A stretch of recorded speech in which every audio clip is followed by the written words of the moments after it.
today we have, actually, she's become a regular. So it's Urmi Hossain, and she's a culture expert, and she knows a lot about travel and various cultures also. And she's been sharing a lot of tips with us. And today she's going to share travel tips about travel to Italy, because so many people are actually, they're actually starting now. A lot of people I know went for Easter, but summertime, as we get into summer, it's a big travel time for Italy. And there's a lot of different things that people should know, right, when they travel there, Yes, like different things that definitely. people aren't aware of. Yes, definitely, especially when you're traveling to Italy for the first time. There are a few things that you want to be aware of. Uh-huh. So first of all, like depending in which cities you go, I think the first thing that you want to be aware of is that not everyone speaks English. Even though, in some touristic places, you will have people speaking English. In some other places, people speak less of English. So it's always better to like pick up, few phrases before you go. Right. Uh-huh. For instance, even have like a vocabulary handy and know like things like how to order food, like how to go to the restaurant, like things like that. I would say it's probably one of the biggest tips that I would suggest people to keep into consideration. Yes. Then the second one is that so unlike in like North America or America in general, everything is usually open, right? Like from 9 to 5, things are open and so forth. But in Right. Italy, people need to be aware that between like lunchtime, like let's say I would say between like 1 to 3, things are closed, like stores are closed. So if you're like looking to do something, just be aware that things might not be open, like museum might be closed. And that's because people actually take time to take their lunch, and usually they have lunch around like 12:30. So things in between that, like before 3, things are usually closed, like things will start to open around 3:30. Right. So that's one thing to be very much aware of. And Exactly. The yes. one thing, though, I will add in, that was the case everywhere. But a few years ago, they started, because they have these gigantic shopping malls there now. Yes. The shopping malls are usually actually open, though, constantly till like about 9. But in the towns, if you go to the little cities, the little towns, they're still kind of in the old traditional ways. And they do that. They close, just like you said, till about 3 or 3:30. Yep. Yes, so that's very common. Uh-huh. Then the other tip, and this is like, I don't know if it's still on, but I remember that when I used to do like, let's say trips, like I used to live in Milan, and when we used to take trains to go like in different parts, and let's Uh-huh. say you want to use the washroom at the train station, you have to pay to use the washroom. So you need to bring some coins. I feel like not many people talk about it, but Uh-huh. it is something that, like, let's say you want to use the washroom, you need some coins, like, so Uh-huh. keep cash with you to enter to the Right. washroom and to be able to use that. And this is like in some train station. I don't know if it's still on, but it was there There, when I you was know living. what? In Venice, it was that way when Yeah. I went there.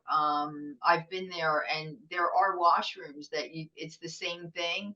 I think really like touristy areas, or I'm not sure about the train stations in Rome. I don't think they do, but they're always adding things. So people should be aware and just have coins ready in case they do add that as something, which I'm sure a lot of places are doing that now. Mm-hmm. So but yeah, that's a good tip also to. Yes. And then the other tip is about like when to travel to Italy. So Italy has like beautiful weather throughout the year. It never gets that cold, especially like if you're in the south. It's Right. like never that cold. It's like probably like 10-15 degrees, and it usually has beautiful weather. But there is a moment of the year that I would not suggest people to go, which is like in at the beginning of August, because people Yes. actually take 3 weeks of vacation, and they're not back until September when school starts. And Right. usually people take off like usually around the 15th of August, which is known as Ferragosto. People are actually taking time off for vacation. So if you're traveling during that period, you might be aware that, you know what, a lot of things might not be open, and it's because people are going to the sea. And usually during that period, the sea, like beaches, stuff like that, are very, very crowded. So be aware of that when you're going to, like, you know, like in Sicily or Sardinia, that a lot of the things might be closed, and, you know, it could be crowded. Yes, you're right. And August 15th is a big holiday, and things are actually usually closed on August 15th. People might not be aware of that. They are closed. And yes, August is just, the lines are incredible because that's the traditional month that the Italians usually take their vacations to. So you're Mm-hmm. absolutely right. And it can be really, really hot also. Yes. So it's not really a good time to go. If you can avoid the month of August, that's probably not a good time to go. You're absolutely right. Any Yes. other tips? Yes, the other tip that I had in mind was about the public transportation. Uh-huh. Now, when I used to take like buses and stuff like that, one thing is that they were never on time, or we could not rely on it. So, like, I would suggest that if you're someone who's like, you know, planning to go to a big city, of course it's going to be better. They have metro Right, station and stuff like that, but I would not rely too much on the on the bus, but right. rather like try to stay somewhere where it's like walkable, like walking distance, or you have access to the metro, because buses, they do come late or they never come. And so that was one of the biggest issue, I would say, especially when I was living there. And Yes, also to not, and also the other tip is that do not eat at the very touristic places, because it can be very, very expensive. So my suggestion is like try to like find some street like after, like a little bit further than touristic area, where you can eat, and you can still eat good but pay less for whatever you're eating. uh-huh, And you know, you don't have to eat even in a restaurant, because we also have like little like places where you can buy panini, or you have you know, il mercato, which is the market where they sell like right. fresh things, fresh Yes, sandwiches, which are very, very affordable. So that's like another yes, thing that I wanted to suggest. yes. um I'm trying to think what else. Like I said so many things right now. Or one of my, I'll just say one of my favorite things to do when I'm in Italy is kind of like what you said about the market. They sell fresh bread almost everywhere. So buy a loaf of bread, and you can buy cheese somewhere. Yes. And if you want to get a fresh tomato and just make your own, you can make like a quick sandwich if you want, or whatever you want to put inside. There's even, if you want to eat meat, there's meats. Whatever you want to put inside, vegetables, you can even do that as well. Or like you said, you can go to there's a lot of little grocery stores that have sandwiches too. But yeah, stay away from those touristy spots. Yes. You will pay a whole lot if you go to a touristy spot. So you Mm-hmm. want to try and find like places it looks like the local people that live there are going to. That's kind of Yes. the best way to avoid a touristy spot.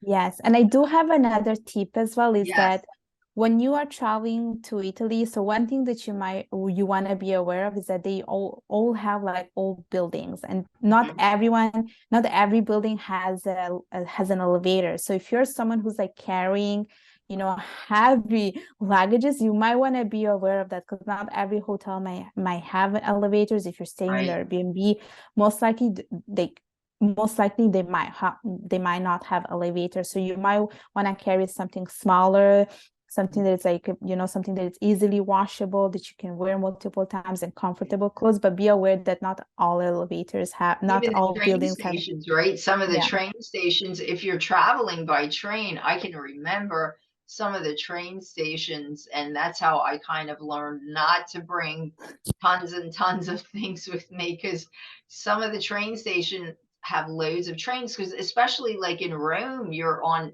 all these hills and stuff. Yes. So you're absolutely right. But yes, a lot of the buildings, because they're older, it's just all Mm-hmm. stairs and lots of Yes. flights of stairs. So Yes. Yes. definitely.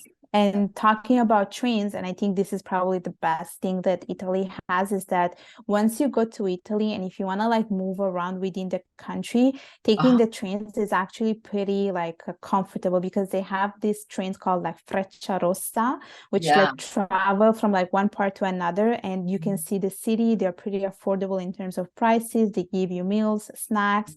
So Uh-huh. those, I would say, like instead of like taking a plane to go from the north to the south, rather take the train, and they are pretty Uh-huh. fast. They're called like, it's called like Frecciarossa because it goes like at a very high speed, and you can have like the view of the whole country. Yeah, and they're quicker, and you Yes. don't have, because there are some trains that stop like every couple minutes and take hours to get somewhere that should only take a few hours. So Mm-hmm. the Frecciarossa is a quicker train. Yes, you're absolutely Yes. right. Yeah, Yes. and it is. It's beautiful on the train because you get to at least see the countryside and everything while you're going to the different cities. So that Mm-hmm. that is a nice way of traveling, Yes, definitely. and I do have one more tip as well, Uh-huh. because I think for especially for people that are going from like North America or America, is that we usually eat heavy breakfast. Like you have eggs, sausage, and stuff like that. In Italy, don't expect to have that for breakfast. The only thing that Italians eat is cappuccino or coffee with a croissant, and that's basically the main traditional breakfast in Italy. Uh-huh. So be aware of that when you're like booking a hotel, that maybe you might not find this. And honestly, even when you eat like in a restaurant, or like let's say you want to have a brunch or something like that, they still they won't serve you these things, because the typical breakfast is having cappuccino and having brioche or Uh-huh. croissant. And do not order cappuccino after a certain hour. Usually, like, people don't drink cappuccino in the afternoon. It's usually like a morning ritual, I would say. Yeah, Yes, they'll know you're not from from Italy. there. Your Yeah. cappuccino. Yeah, Yes. for you. They call the croissants a cornetti. You probably Cornetti, know yes, cornetti. yes, And you're absolutely right. And if you can find a coffee bar in the morning that makes them fresh, there's nothing like a comparable, fresh yeah, cornetti. And they're different flavors. They have them with chocolate or Nutella inside. or They even marmalade, yes, like with honey, right? They have like an almond one. And oh my goodness, there's nothing yes, like them. yes, So so you're good, absolutely right. They eat late in the morning because then lunch is like usually almost like what we would consider dinner. It's just a big meal. So yes, the only way you can get, there are hotels, but I always tell people you don't want to stay in an American hotel if you're in mhm, Italy. There are like American style hotels that do serve American style breakfast, the eggs and bacon and all that. I know of people that have done that. And I always say, what are you doing that for? Because you're in Italy, you want to try and yeah, experience the culture. You can have that anytime.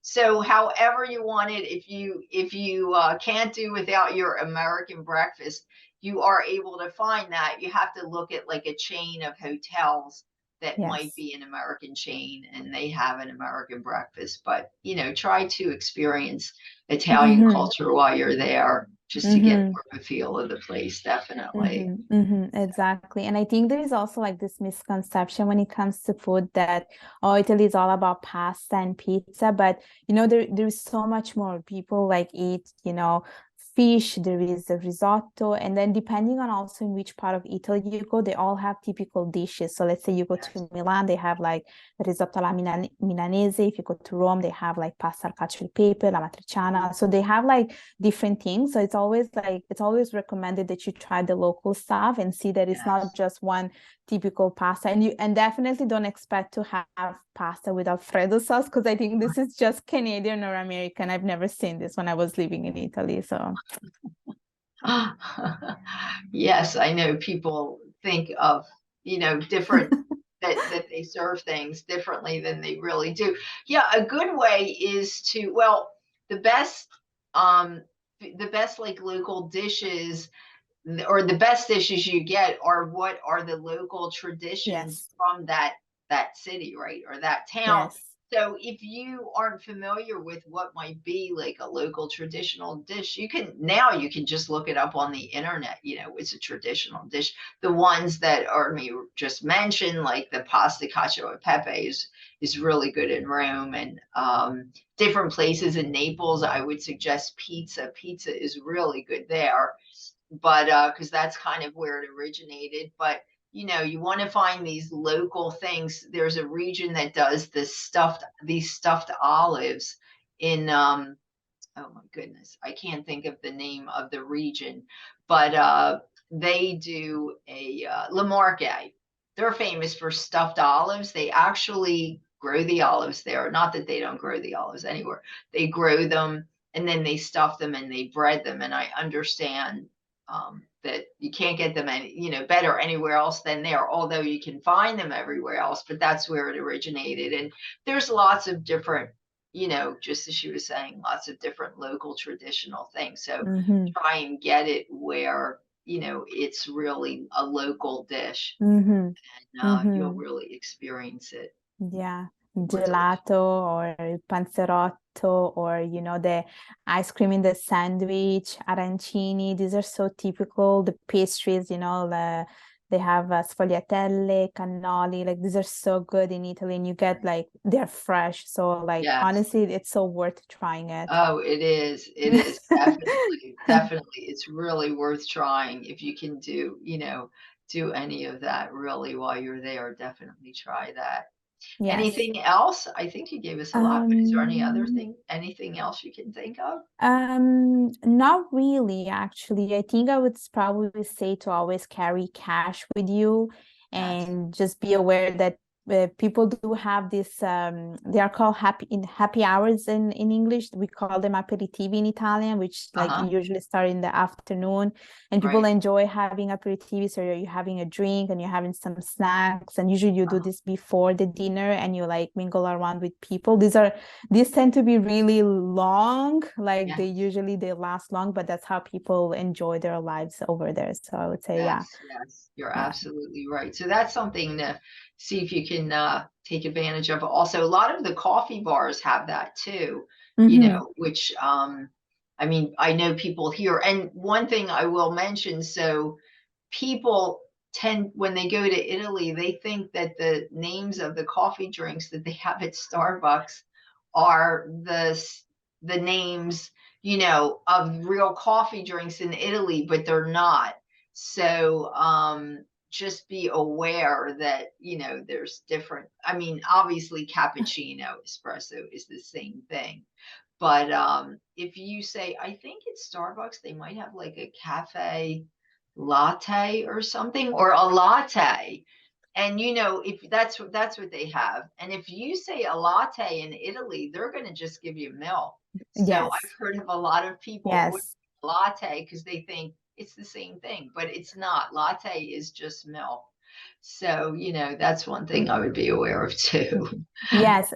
And also like bar, like in here in Canada, bar, it's the place where you go and have a drink. In Italy, bar is Right. actually the place where you go and have coffee. So don't be aware people are going to a bar at 8 a.m. because this is where you go and have your croissant and you go have your coffee. So it's very normal. Exactly. That's where you have breakfast. They call it a coffee bar. But right, even in America, when we think of bars, we think of places with just alcohol, but they're usually the place you go for breakfast. And most of them have alcoholic drinks also, but Hmm. people don't go there just for alcohol. They go for their Hmm. breakfast. Or Hmm. some of them have gelato also, and Yes. some of them do have really good pastries, depending Yes. on the size of the coffee bar. But Hmm. but yes, they're called coffee bars, and yeah, they're different than in Canada or in the US Yes. also.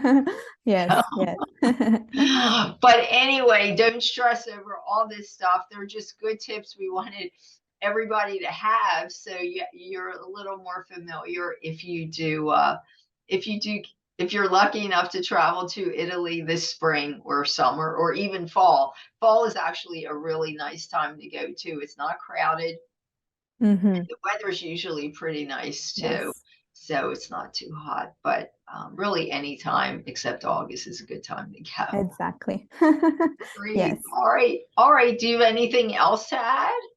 I think No, I think I've covered quite a lot of tips, and they're very important, I think, for especially for first timers. I think those are good to be aware of.